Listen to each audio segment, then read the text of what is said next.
Today I want to delve into the topic of pornography and sexual fetishes. And to me, it's the chicken and the egg scenario.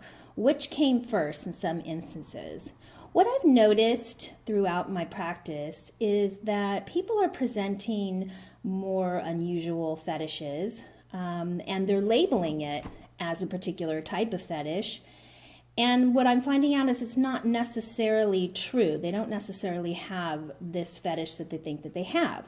And obviously that's part of what I do is I explore people's sexuality with them, issues that they're having. But it's come to my attention that there seems to be more and more of this happening. And as I'm speaking to you, I'm also working it out in my head, as well as researching things to see if what I'm finding is really going on. And that is when somebody has let's just say a particular fetish, and they watch pornography, and maybe they didn't know they had it, or they were kind of attracted to it, and then they see this scene and they have an aha moment. Oh, this is, really turning me on. This is what I am attracted to, and therefore I do have that fetish, and they personalize it. Whereas perhaps if they hadn't seen it displayed in pornography, that maybe they wouldn't have put a name to it, and maybe it would have just been a passing fancy or something that they kind of thought about, but they never really delved into it. But once seeing it in porn, it kind of became more of a obsessive thing, or not obsessive, but they started giving energy to this particular fetish, or something sexual that they saw. They started giving energy to it, and they got aroused by it. And through normal interaction, they may not have been aroused by it at all. But seeing it on the screen, all of a sudden, it's put in front of them in an unrealistic way, for the most part, and all of a sudden they become attracted to it, and then they wonder, wow, I'm attracted to this, maybe I should go out and try it. And maybe they do go out and try it, or maybe they don't go out and try it. Instead of just leaving it in the fantasy realm, they are taking it beyond the fantasy, which I see is creating some problems with people. And so I guess my question is, and I'd love to have a conversation about this too with some people who may have experienced it, is did you really have a particular fetish or something that you were attracted to before you saw it in pornography, before it was right in front of you?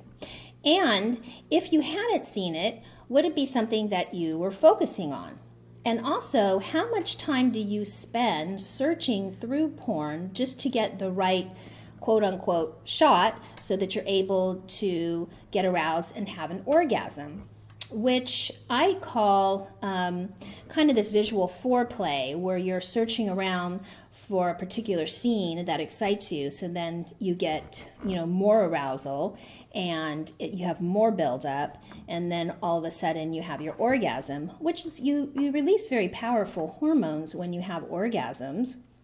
And then many times what happens after that is a person feels bad about it. They feel guilty for what they were doing, or there's some type of shame involved.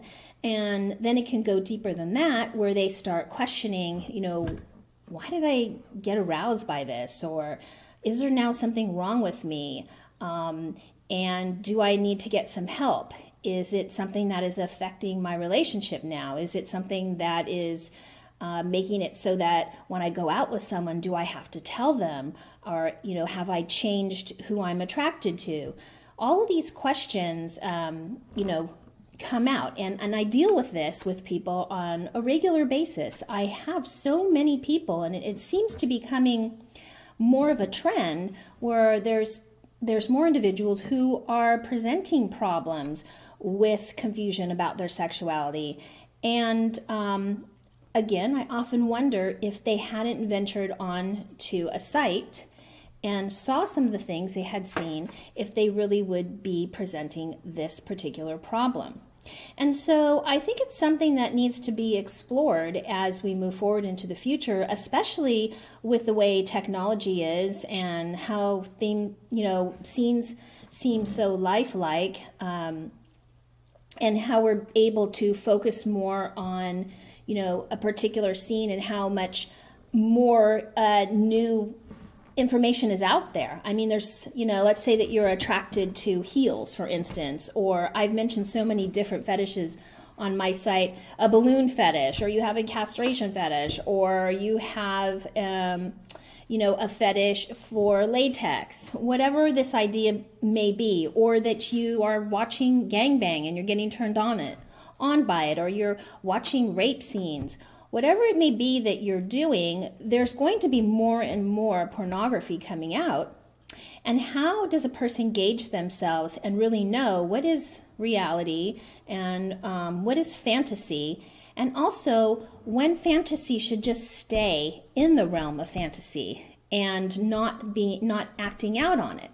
Because let's say we're all animals, okay? And if we don't put constraints on ourselves, if we just can say, oh, we can do this, this, and that, without actually putting constraints on ourselves, boundaries on ourselves, being responsible for our actions, how far do we take this? Is all of this behavior acceptable? And the reality is that it's not. It's not acceptable. And many times when a person watches something and think they have to recreate it, they find out that they really wish they would have kept it in fantasy, and perhaps it did something to screw up the relationship.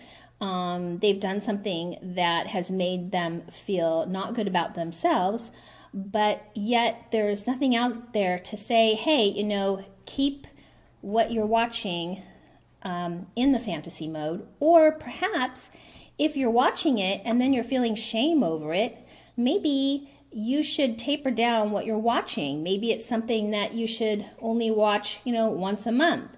Or maybe you should not watch pornography for a while and masturbate with your own fantasy and come up with something different. So these are some of the problems that I'm seeing, and I just wanted to share with you, my viewers, and kind of put it out there that this is something that is going on, and I don't see that it's getting any better. I see that people are actually having more confusion, and this is a little bit alarming to me. So this is Dr. Dawn Michael, and as you know, I believe everyone deserves to have a healthy sex life, and so do you. Please give me a thumbs up, subscribe to my channel, and as always, leave your comment.